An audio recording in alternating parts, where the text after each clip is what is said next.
soon destroyed by Europe's philosophical trends and political systems, still held a benevolence that would be incredible to the men of today, i.e., a smiling, confident goodwill of man to man and of man to life. It has been said and written by many commentators that the atmosphere of the Western world before World War I is incommunicable to those who have not lived in that period.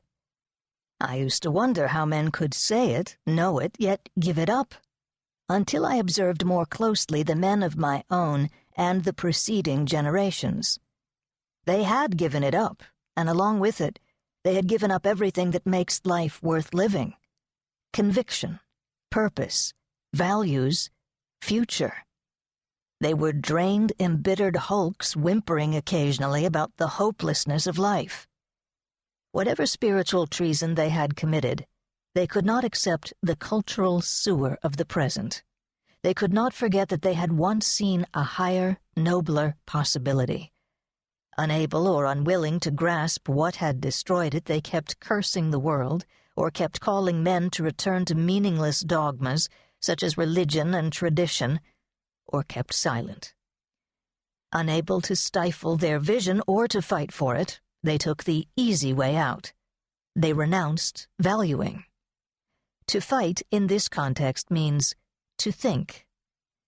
Today, I wonder at how stubbornly men cling to their vices and how easily they give up whatever they regard as the good.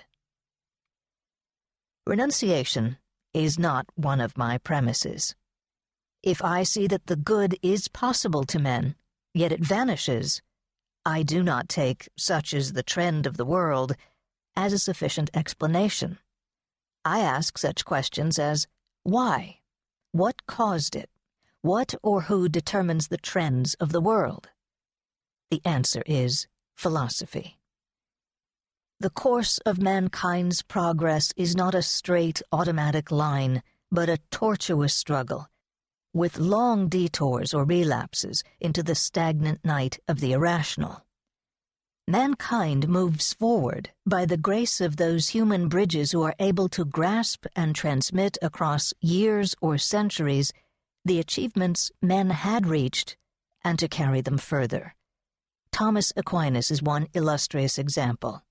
He was the bridge between Aristotle and the Renaissance, spanning the infamous detour of the Dark and Middle Ages.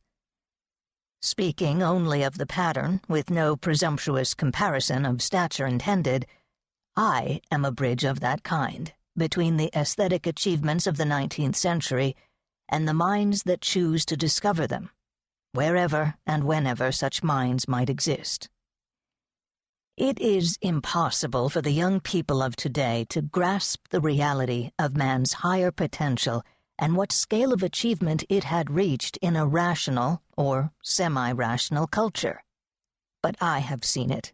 I know that it was real, that it existed, that it is possible. It is that knowledge that I want to hold up to the sight of men, over the brief span of less than a century, before the barbarian curtain descends altogether, if it does, and the last memory of man's greatness vanishes in another dark ages. I made it my task to learn what made Romanticism, the greatest achievement in art history, possible and what destroyed it. I learned, as in other similar cases involving philosophy, that Romanticism was defeated by its own spokesman, that even in its own time it had never been properly recognized or identified.